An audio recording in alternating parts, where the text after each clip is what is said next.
আসসালামু আলাইকুম গাইস, আপনারা কেমন আছেন? আমি তো আলহামদুলিল্লাহ ভালো আছি। তো আজকে 2-1 দিন ধরে ইচ্ছে হচ্ছে ভিডিও দিতে পারতেছিলাম না। তো সবাই আমাকে একটু ক্ষমা করে দিবেন, কিছু করার নাই। ভিডিও লাইনে আমাদের সমস্যা ছিল, নেটের প্রবলেমের কারণে ভিডিও দিতে পারিনি।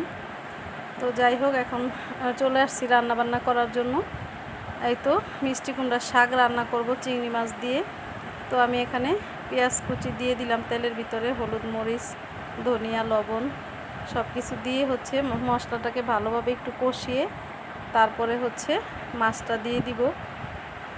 আরেকটা কথা বলবো আপনাদের কাছে, কি বলবো, মোবাইলের ভিতরে যা দেখলাম যে গণভবন থেকে সবাই জিনিসপত্রগুলো নিয়ে আসছিল কিভাবে, তো এটা তো ঠিক না, এইভাবে তো আনাটা ঠিক না। এটা হচ্ছে সবাই বলবেন যে আনাটা ঠিক না কেন, আমাদের টাকা দিয়ে হচ্ছে এগুলো করছে। ঠিক আছে, আমাদের টাকা দিয়ে করছে, এই সরকার চলে গেছে, আরেক সরকার আসবে, তারও তো এটা ওই ভবনে সব কিছু আবার নতুন করে কেনাকাটা করবে, সব কিছু করবে, আমাদের টাকাগুলো দিয়েই তো করবে। তাই এই জিনিসগুলো সবাই তো আনাটা ঠিক না। আবার দেখলাম সবাই অনেকে ফেরত দিয়ে আসছে নাকি, তো ফেরত দিয়ে আসছে, ভালো কথা, সবাই খুব ভালো কাজ করছেন, তার জন্য সবাইকে অনেক ধন্যবাদ। কারণ এই টাকাগুলো আমাদের সবার গাইড থেকেই যাবে, সেজন্য সবাই সব কিছু ফেরত দিয়ে আসছে। অনেকের দেখলাম শাড়ি নিয়ে আসছে। একটা একটা ভিডিওতে দেখলাম একটা ছেলে শাড়িটা পরে আছে আর বালতিটা হাতে নিয়ে রাখছে। কি হাস্যকর জিনিস!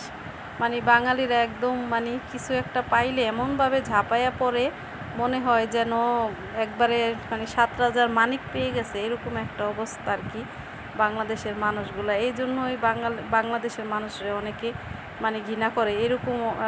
একটা জিনিস দেখলে পাইলে মনে করে যে কী যে পাইছে, আর জীবনে চোখে দেখে নাই বাপের জন্মে, এরকম ঝাঁপায়া পড়ে মানুষে। তো এগুলা ঠিক না, সবারই সবটা দেখা শুইনা বুঝা তারপরে হচ্ছে এই কাজগুলো করা উচিত। একদম আমরা দেখতে গেছি, ঠিক আছে, গণভবনে ঢুকছি, তার জন্য যে এরকম লুটপাট করে সব কিছু নিয়ে যাবে একটা মানুষের, এতটা অত্যাচার করাটা একদম ঠিক না। সে চলে গেছে, তো আমাদের দ্বিতীয় সরকার আবার আসবে, যে আসবে সে তো থাকবে, এই কথাটা একবার মাথায় চিন্তা করা দরকার ছিল। যাই হোক, রান্না করে নিলাম, মিষ্টি কুমড়ার শাকটা দিয়ে হচ্ছে রান্না করে নিলাম। আর পটলের ছোলকা রেখেছিলাম, সেটা ভর্তা করব। সেটা হচ্ছে চিংড়ি মাছ দিয়ে যে মাথাগুলো রাখছি, তো এই মাথাটা দিয়ে হচ্ছে টেলে নিলাম। ভর্তা করলে অনেক মজা হয়, আরেকদিন করছিলাম, খুবই মজা পাইছি। আজকে হচ্ছে আবার এই লতি দিয়ে রান্না করব চিংড়ি মাছ। আজকে চিংড়ি মাছে রান্না করব আর ভর্তা করব। তো চিংড়ি মাছ হচ্ছে কিছুটা দিলাম শাকে আর কিছুটা রেখে দিছি, কারণ দেশের যেই পরিস্থিতি, সেজন্য অল্প অল্প করে খাইতেছি, কারণ সব জিনিসের অনেকটা দাম। আবার হচ্ছে বাজারে গেলে অনেক কিছু পাওয়া যায় না, এরকম একটা অবস্থা।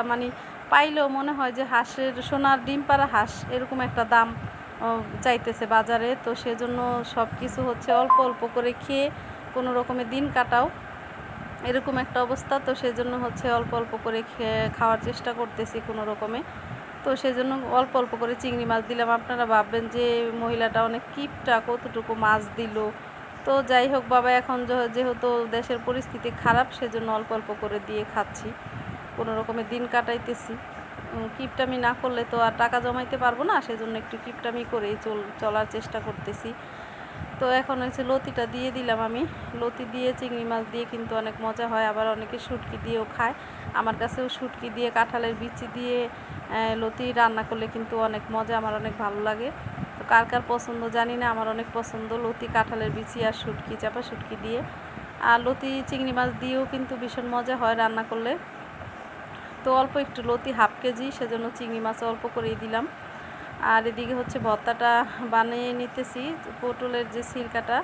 আর আমি পেঁয়াজ আর রসুন আর মরিচটাকে আমি আগেই হচ্ছে একটু ভেজে নিয়েছিলাম, মাছ ভাজছি তো সে করছিলাম, সরি, মাছ ভাজিনি, ওই আমি একটু ডালের বড়া করছিলাম, সেটার ভিডিও করিনি। তো সেই ফাঁকে হচ্ছে পেঁয়াজ রসুনটাকে আমি ভেজে নিয়েছিলাম, আর পটলের সিরকাটা আর মাছটা হচ্ছে আমি ভাজছি, তো সেটা আপনাদের সাথে শেয়ার করছি। তো কাঁচামরিচ নাই, তো সেজন্য শুকনো মরিচ দিয়েই ভর্তাটা বানাইছি। কিন্তু ভাবছিলাম যে শুকনো মরিচ দিয়ে ভর্তাটা করলে জানি কতটা মজা না হয় বা কি। কখনো পটলের সিরকা সবসময় কাঁচামরিচ দিয়েই ভর্তা করি, তো আজকে শুকনো মরিচ দিলাম না, দেখলাম ভীষণ মজা হয়েছে, অনেকটাই মজা হয়েছিল। তো পটলের সিরকার ভর্তাটা দিয়েই হচ্ছে আমি ভাত খেয়ে নিছি। আর এই তো পাটা পোষা ভাত কে কে খান পছন্দ করেন জানি না। তো আমরা হচ্ছে ভর্তা বানালে সবসময় পাটাটা মুছে হচ্ছে ভাত খাই, সেই ভাতটা কিন্তু ভীষণ মজা লাগে। কে কে এইভাবে খান কমেন্ট করে জানাবেন। আমার কাছে ভালো লাগে, আপনাদের কাছে কেমন লাগে কেউ খারাপ মন্তব্য করবেন না। এটা কিন্তু আমাদের ছোটোবেলা দেখতাম মার এইভাবে খাইতো।